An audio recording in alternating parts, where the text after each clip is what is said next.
So hello বন্ধুরা, I am back. না না না, এভাবে তো হচ্ছে না। সো হ্যালো ভাই ব্রাদার, ওয়েলকাম ব্যাক অল্প কিছু সময়ের জন্য। তো কেমন আছো তোমরা? আশা করি নিশ্চয়ই তোমার সবাই আল্লাহর রহমতে অনেক অনেক অনেক ভালো আছো। আমিও আল্লাহর রহমতে অনেক অনেক অনেক ভালো আছি, কিন্তু গাইস এখন আমি ভালো নাই। যদিও এটা রমজান মাস চলতেছে, তারপরেও আমি তোমাদের জন্য রোস্ট ভিডিও বানাচ্ছি। তো গাইস, আজকে আমি যাদেরকে নিয়ে রোস্ট করব তারা আর কেউ নয়, লিখন এবং শাহিদকে নিয়ে। যদিও ওরা আমার বেস্ট ফ্রেন্ড, তারপরেও আমাদের লিস্টে আজকে আমি দুজনকে নিয়ে রোস্ট করব। তারপরেও এদের নিয়ে কেন রোস্ট ভিডিও বানাচ্ছি, তো গাইস তোমরা কিছুক্ষণ পর জানতে পারবা। কিন্তু গাইস, এরা তো দুই মুখা সাপ। আমি এই কথা বলতেছি, কিছুক্ষণ পর তোমরা জানতে পারবা। ওয়েট গাইস, একজন করে আছি। প্রথমে আছি শাহিদকে নিয়ে, এর একটু কুকৃত জানাই, তারপর বাকিদের। প্রথমে তোমরা এই ছবিটা দেখো, কি দেখতে পারলা? তারপরে তোমরা এই ছবিটা দেখো, কি বুঝতে পারলা? আমি বুঝিয়ে বলছি, এই ছবিটা ওর আগের মানে ছোটবেলাকার, আর এই ছবিটা এখনকার। যদিও আগে ছিল ও ভদ্র এবং নর্ম, তারপরেও এখন হয় 12 জামাই। মানে বলা যায় যে কাল সাপ যেমন পোষলে হয় না, সেই রকম চাপা বাজও হয়। তাহলে শুনো, ওই বলছিল ওর বাবা নাকি বড় অফিসার, ওর বাবা নাকি মাসে 80,000 টাকা পায়, ওর বাবা ওর জন্য অনেক কিছু করতে পারে। হ্যাঁ মানছি, একটি বাবা তার সন্তানের জন্য অনেক কিছু করতে পারে, কিন্তু গাইস, ওর কথায় নাকি পুলিশ, র্যাব ইত্যাদি চলে। কিন্তু পরে আমি জানতে পারলাম ওর বাবা থেকে শুরু করে ওর পুরো ফ্যামিলি হলো আওয়ামী লীগ। দিন ওরা পুরো শহরটাকে দাপটে দেখাইছিল। যখন আওয়ামী লীগ পতন হয়েছিল তখন থেকে ওরা আমাদের রংপুর শহরে অবস্থান করেছে। এক কথায় বলা যায় যে ওরা আওয়ামী লীগের পাওসাতা কুত্তা যেমন ঘেউ ঘেউ করে, সেই রকম ওরা। পরে যতটুকু শুনলাম ওরা ওর পরিবার নাকি ভালো হয়ে গেছে, কিন্তু গাইস, শাহিদ নাকি এখনো ভালো হয়নি। ও ভালো হবে কেমনে? সারাদিন স্কুল কামাই করে আর মেয়েদের পিছনে ঘোরে আর মেয়েদের আজে বাজে কথা বলে। এই তো কিছুদিন আগে ওই আমাকে একটা লেটার দিয়েছিল একটা মেয়েকে দেওয়ার জন্য, কিন্তু আমি সেই লেটার তাকে না দিয়ে ওকে আমি বাস দিয়েছিলাম। মনে করছিলাম যে ওই বাস খাওয়ার পরে ওই ভালো হয়ে যাবে, তারপরেও গাইস ওই ভালো হয়নি। কেন ভালো হয়নি কিছুক্ষণ পর তোমরা জানতে পারবা। পরে পড়াশোনার চাপে আমি অনেক ব্যস্ত ছিলাম, সেই জন্য ওর তথ্য আর কিছু নিতে পারিনি। তো গাইস, আজকে ওর ভিডিও এই পর্যন্ত। কেননা হচ্ছে যে ওর বিষয় নিয়ে যখন আরও মনে তথ্য জানবো তখন আমি আর একটা ভিডিও বানাবো। তো যাই হোক, ওর বিষয় নিয়ে আর কিছু বললাম না। এবার যাওয়া যাক লিখনের বিষয় নিয়ে। লিখন হচ্ছে গ্রামের চাচাতো ভাই, আর আমার হলো ভাই অফলাইনে কি করে তা একটু ঝলসে দেখো। কি দেখতে পারলা?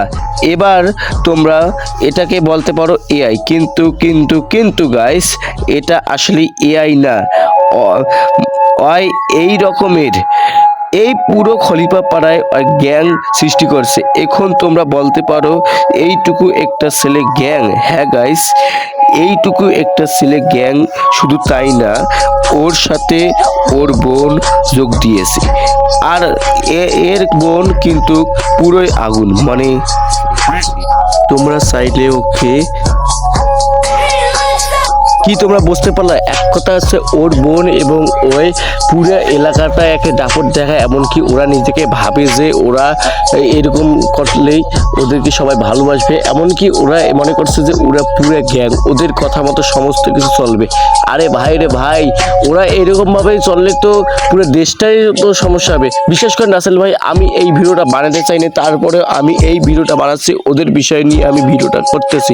এক কথায় বাইনচোদ যাকে বলে, সেই রকম বাইনচোদের মতন ওরা এরকমভাবে কাজ করে। বাইনচোদের মতন কাজ করার জন্যই তো মানুষ ওদেরকে ভালোবাসে না। এমনকি স্কুলে আমি গেছিলাম, আমাদের স্কুলে যা কিছু তথ্য জানতে পারলাম, কিছু স্যার ম্যাডামরা ওদেরকে বেশি এটা পছন্দ করে না। স্যার ম্যাডামরা ওদের সম্বন্ধে অনেক কিছু বলছিল, তারপরে ওরা ভালোভাবে মানে কথা শুনে না। এক কথায় গাইস, ওরা হচ্ছে পাওসাতা কুত্তা। শাহেদ যেমন পাওসাতা কুত্তা, সেরকম ওরা পাওসাতা কুত্তা। এক কথায় ওদের ফ্যামিলি হচ্ছে টোকাই ফ্যামিলি, টোকাইয়ের ও জন্ম নিচ্ছে। এক কথা আছে ভাই, তুই নিজেকে একটা কথা ভাবি রাখতো, তুই টোকাই ফ্যামিলি থেকেই জন্মগ্রহণ করছিস, তারপর তুই এইরকম কেন তুই মানুষের সাথে পাঙ্গা নিতে চাস?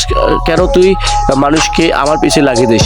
তুই যদি নিজে মনে করিস যে নিজেকে অনেক হিরো মনে করিস, কিন্তু না, তুই নিজেকে একটা ফিটফাট একটা ভালো ছেলে মনে করিস সেটাও না, কেননা মানুষ তোর সামনে জিজ্ঞাসা করে যে মানুষ লিখুন কি করছে কি নাই করে। এক কথা আছে যে তুই যেমন গেমের মধ্যে মানুষকে কাস্টম চ্যালেঞ্জে সেই রকম মানে মানুষকে তুই রিয়েল লাইফে চ্যালেঞ্জে যে মানুষকে তুই কি করবি কি না করবি। এক কথায় তুই হচ্ছিস মানে কি আর বলবো তোমাদেরকে, আমি নিজেও গাছ বোঝাইতে পারতিস না যে এই সম্বন্ধে আমি ভিডিও বানাচ্ছি, এর বিষয় নিয়ে আমি অনেক কিছু করলাম, কিন্তু তা নয়, সে এমন কাজ করে মানে বলার মতন কোনো ভাষা নেই। তুই ছোট লোকের মতন থাকিস না কেন? তোদের মতো ছোট লোকদের বড় লোক হওয়ার লাগবে না, তোরা খালি স্বপ্নই দেখতে পারবি, বড় লোক হওয়া লাগবে না। আর গাইস একটা কথা তো বললাম না, ওর বাবা বড় একটা বিজনেস করে, মানে অটো চালায়, আর এই বোকাচোদার স্বপ্ন দেখে আর মাঝে মাঝে মোবাইলে ভিডিও দেখে আর কাজ করে। আর অয় আসছে আমার সাথে পাঙ্গা নিতে।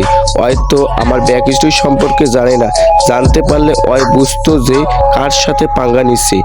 আর অয় বলে অয় নাকি এখানকার স্থানীয়। গাইস আমি রংপুরে ছোট থেকে বড় হয়েছি, আর অয় 7 বছর ধরে এই রংপুর শহরে আছে। অয় কিনা বলে স্থানীয়।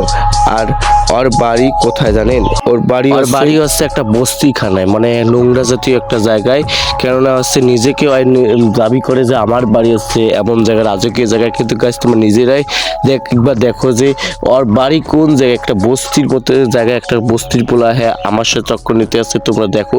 তো যাই হোক গাইস, ওর বিষয়ে আমি অনেক কথাই বললাম, অনেক কিছু বললাম, তোমরা কিছু মনে করিও না, কেননা হচ্ছে ভিডিওটা বড় হয়ে যাচ্ছে আর আমি ভিডিওটা বড় করতে চাই না। তো আজকে ভিডিওটা এই পর্যন্ত। যদি ভিডিওটা ভালো লাগে অবশ্যই লাইক করবা, পেজে নতুন একটা ফলো দিয়ে দেবে, কেননা গাইস নতুন ভিডিও আমি তোমাদের জন্য আনতেই থাকি। আর গাইস আজকের ভিডিওটা এই পর্যন্ত। ওর যদি শিক্ষা হয় তাহলে এই ভিডিওর পরে ওরা এরকমটা করবে না, যেহেতু অনলাইনে অনেক কাজ করে, অফলাইনেও কাজ করে। তো যাই হোক, আমার ভিডিওটা কেমন হয়েছে তোমার কমেন্ট করে জানাও। এটা হচ্ছে রোস্ট ভিডিও, এখন থেকে আমি রোস্ট ভিডিও করবো, এবং নেক্সট একটা রোস্ট ভিডিও আসতেছে, সেটা হচ্ছে আমার একটা ছেলেকে নিয়ে। তো আমি বললাম না, যাই হোক ঈদের পরে তোমরা আর একটা রোস্ট ভিডিও সম্ভবত পেতে পারো। তো ভালো থাকো, সুস্থ থাকো, গুড বাই।